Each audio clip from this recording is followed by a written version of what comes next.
AIM को बोला जाता है बीजेपी की बी टीम है, बीजेपी की बी टीम है, इसको लेकर क्या कहेंगे?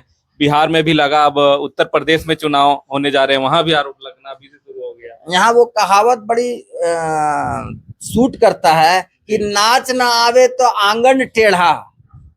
आपको जब मैंने कहा कि 6 सीट दो मुझे और पूरी आप लड़ो, तब तो आप माने नहीं, मुझे गठबंधन में लो। मैंने ये भी कहा फिर रोना मत, तो अब क्यों रो रहे हो?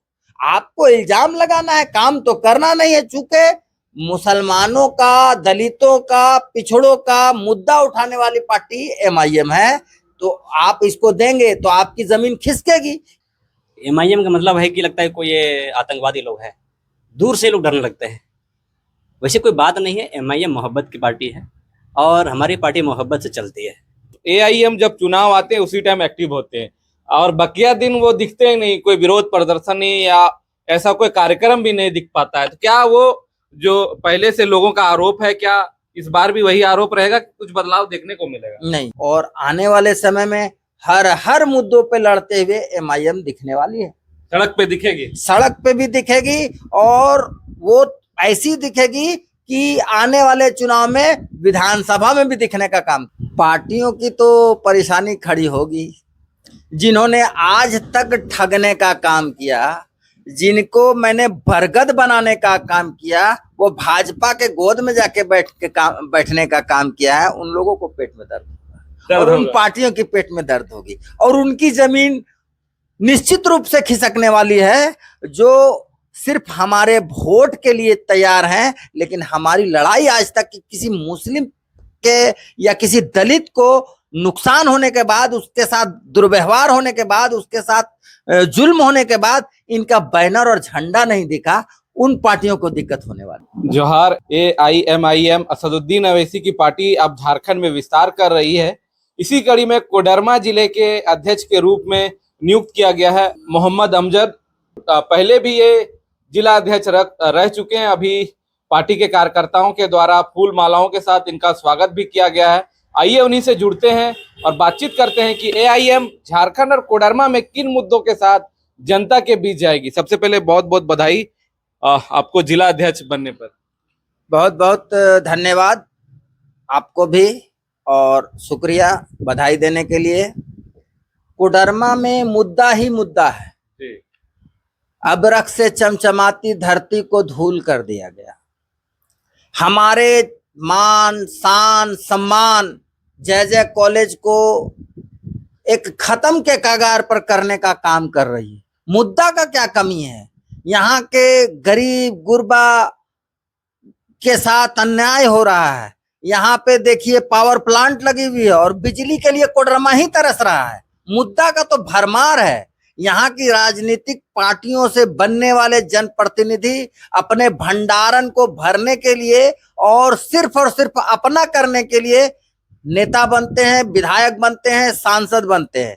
सबसे बड़ी दुर्भाग्य की बात है, आपके माध्यम से बता दूं कि हमारी विधायिका डॉक्टर नीरा यादव, जो पूर्व में कॉलेज की प्राचार्य भी रह चुकी हैं, हमारी नीरा यादव, दूसरा हमारी लोकसभा की सांसद और सेंट्रल मंत्री अन्नपूर्णा देवी हमारे कोडरमा के लोग सांसद हैं।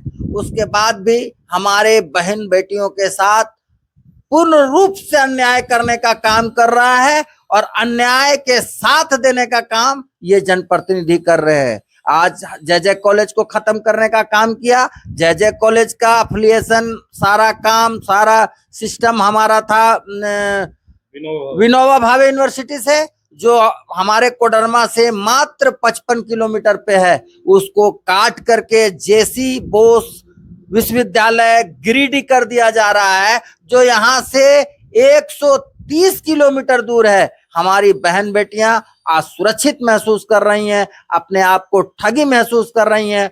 और ये जिला बहुत छोटा जिला है और उसमें शहर उतनी छोटी है। उस शहर में लोग दूर दराज गांव से हमारी बहन बेटियां आती हैं और लबे रोड यानी एनएच के बगल में जो हमारा जय कॉलेज है उसमें आती हैं, अब पढ़ करके पुनः घर लौट जाती हैं। निसंदेह अगर उनको कोई यूनिवर्सिटी का काम होता है तो वो घर से आती हैं, कॉलेज भी आ जाती हैं और कॉलेज से यूनिवर्सिटी भी चली जाती हैं और दोबारा घर भी लौट जाती हैं, जो जैसी बोस विद्यालय महाविद्यालय से जोड़ने के बाद संभव नहीं है। और वो विश्वविद्यालय बना कहाँ है?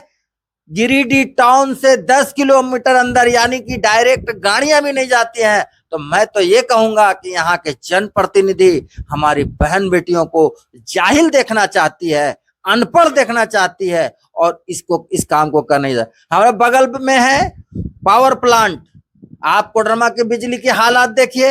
यही मुद्दे लेकर आप जनता के बीच में जाएंगे, लेकिन सबसे पहले मेरा सवाल रहेगा कि आपकी पार्टी के अध्यक्ष और पार्टी नेतृत्व ने आप पर भरोसा जताया है, तो पार्टी को आप कैसे भरोसा जताएंगे कि कोडरमा में आप पार्टी का विस्तार होगा? हम पार्टी को ये पूरा भरोसा दिलाते हैं कि कोडरमा में हमारा विस्तार होगा। और पहली बार पार्टी कोडरमा में नहीं आई है।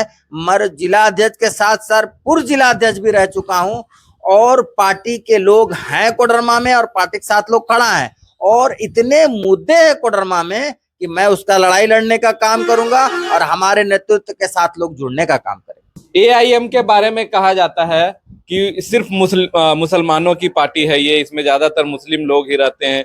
क्या ये झारखंड और कोडरमा में ये मिथक टूट पाएगा? पूर्ण रूप से टूटेगा और टूट भी गया है। आप बिहार के अंदर देख लीजिए कौन कौन लोग हैं हमारे साथ, और झारखंड में भी मैं दिखा रहा हूं कि मैंने जो चुनाव लड़ा तो किनको किनको टिकट देने का काम किया, और इस मंच पे भी दिखा रहा हूं कि हमारे साथ देखिए हमारे सूरज दास जी बैठे हुए हैं। ऐसी बात नहीं है। अब लोग इल्जाम लगाते हैं, ये तो चलता रहता है, ये सब राजनीतिक का स्टंट है, ऐसी कोई बात है नहीं। ये जात की पार्टी नहीं है, जमात की पार्टी है। यस। एक आरोप और लगता है आप लोग बोला जाता है बीजेपी की बी टीम है, बीजेपी की बी टीम है, इसको लेकर क्या कहेंगे?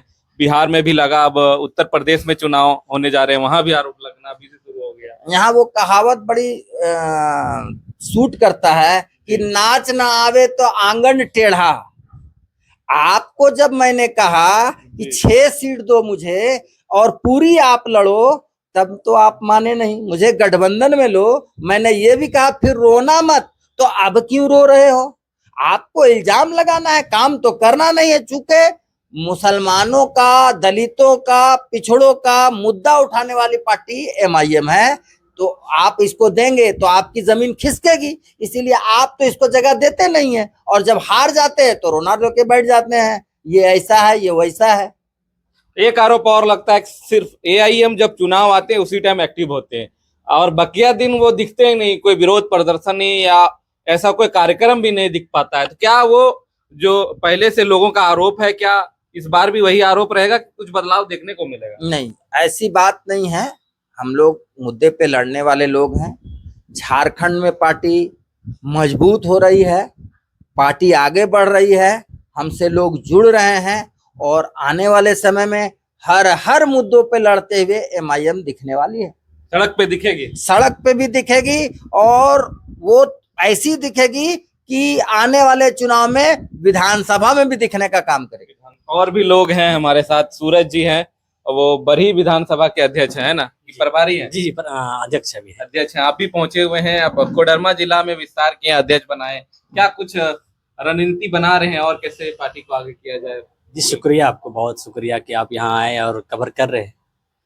ये बहुत बड़ी बात है कि हम लोग एमआईएम के कार्यकर्ता हैं, क्योंकि इसका कार्यकर्ता होना ही बहुत काफ़ी होता है। कुछ लोग तो नाम से ही डरते हैं। एमआईएम का मतलब है कि लगता है कोई ये आतंकवादी लोग हैं, दूर से लोग डरने लगते हैं। वैसे कोई बात नहीं है, एमआईएम मोहब्बत की पार्टी है और हमारी पार्टी मोहब्बत से चलती है। बात रहा कि राजनीति करना है, तो राजनीति में सबको सम्मान मिलना चाहिए, और जहाँ सम्मान मिलेगा वहाँ संख्या बढ़ेगा, तादाद बढ़ेगा। और हम लोग किसी को ना हराने आए हैं ना जिताने आए हैं। हम लोग चुनाव लड़ने का इच्छा नहीं है, हम लोग का है लोगों को न्याय मिले, जो गरीब हैं, दलित हैं, जो वंचित हैं, शोषित हैं, उनके हक अधिकार के लिए हम लड़ पाएँ। और उसके लिए हमारी पार्टी एक बैनर है और इस बैनर की तरफ हम लोग लड़ाई लड़ने के लिए आगे आ रहे हैं, और कोई बात नहीं है। मजबूती से अब सिर्फ आरोप लगता था चुनाव में ही नजर आते हैं, अब चुनाव के बाद भी नजर आएंगे? नहीं, बात वैसा नहीं है कि चुनाव, एक बात समझना पड़ेगा कि हमारी पार्टी को जो लोग बोलता है कि चुनाव लड़ने आता है या तो फिर बी टीम है, ये कौन लोग हैं? आप चूंकि पत्रकार हैं तो आप इसको जानते होंगे बखूबी कि लोग बोलने वाले कौन हैं। वो वही लोग हैं जिनको डर है कि यदि यहाँ पर एमआईएम लड़ती है तो हम हार जाएंगे। उनका जो अस्तित्व है हमारा वोट से है, और हम अब लीडर बन रहे हैं तो उनको पेट में दर्द हो रहा है। आप इसीलिए देखिए आरोप लगाते जी, आप देखे होंगे भी ममता बनर्जी दीदी जो हार गई, वो उनका हारने का मुख्य कारण क्या है? कारण यह है कि कांग्रेस वहां पर लाया कहीं 30,000, कहीं 50,000, कहीं 40,000, और ममता दीदी हारी कितना से? कहीं 10,000 से, कहीं 8,000 से, कहीं 12,000 से, कहीं 5,000 से। तो ममता को हराने वाला कौन हुआ? बी टीम कांग्रेस हुआ ना। लेकिन कांग्रेस बी टीम हुआ है, लेकिन उसको लोग बोलेगा नहीं। जबकि एमआईएम जब लड़ेगी तो बोलेगा ये बी टीम हो गया। अभी देख लीजिए आरजेडी लोग, अभी उदाहरण दे रहा था, बिहार में हमारा पार्टी 6 सीट लड़ा, 6 में से 5 जीत गया। अब बी टीम कैसे हुआ? यदि हमको हराना रहता, भाजपा को जिताना रहता, तो हम लोग 6 पर क्यों लड़ेंगे? हम 100 पर लड़ते। 100 पर लड़ सकते थे ना। क्या हमारी पार्टी के पास पैसा नहीं है क्या? हमारी पार्टी के पास ताकत नहीं है क्या? जनसंख्या नहीं है क्या? प्रॉब्लम है कि हम लोग जानते हैं कि हमको कहाँ लड़ना है, कितना लड़ना है और कैसे लड़ना है। अभी यूपी में वो अब दिखेगा सड़क पे, दिखेगा, जरूर दिखेगा। हम लोग कोडरमा में कैसे पार्टी को विस्तार करें हम लोग? क्या रणनीति देखिए, बनाए हैं? ऑलरेडी कोडरमा में हम लोगों का संगठन झारखंड के सभी जिलों से ज्यादा मजबूत है। पिछले 7-8 सालों से अमजद भाई का, इम्तियाज भाई, शाहिद भाई, सूरज भाई की मेहनत दिखी है और आने वाला दिन में दिखेगा भी, दिखेगा भी। एकदम दिखेगा। चलिए, और भी आप लोग कहाँ से हैं? यहीं से हैं? जी, मैं बरकट्ठा विधानसभा से हूँ। क्या लग रहा है सड़क पे नजर आएगी पार्टी की नहीं आएगी? बिल्कुल बिल्कुल नजर आएगी। और फिलहाल अभी हम लोग संगठन के ऊपर ही काम करने वाले हैं। अभी चुनाव लड़ने का कोई इरादा नहीं है। संगठन हमारा मजबूत रहेगा तो चुनाव भी लड़ा जाएगा। कोडरमा में कई पार्टियां हैं। यहाँ मुख्य रूप से देखा जाए तो जेएमएम है, कांग्रेस है, आरजेडी है, बीजेपी है, वहाँ एआईएम। तो यहाँ ऑलरेडी मुख्य रूप से देखा जाए तो जेएमएम है, कांग्रेस है, आरजेडी है, बीजेपी है, वहाँ एआईएम है। तो एआईएम यहाँ कैसे अपनी मजबूती बनाएगी? और एआईएम के आने के बाद किन पार्टियों की परेशानी खड़ी होने जा रही है?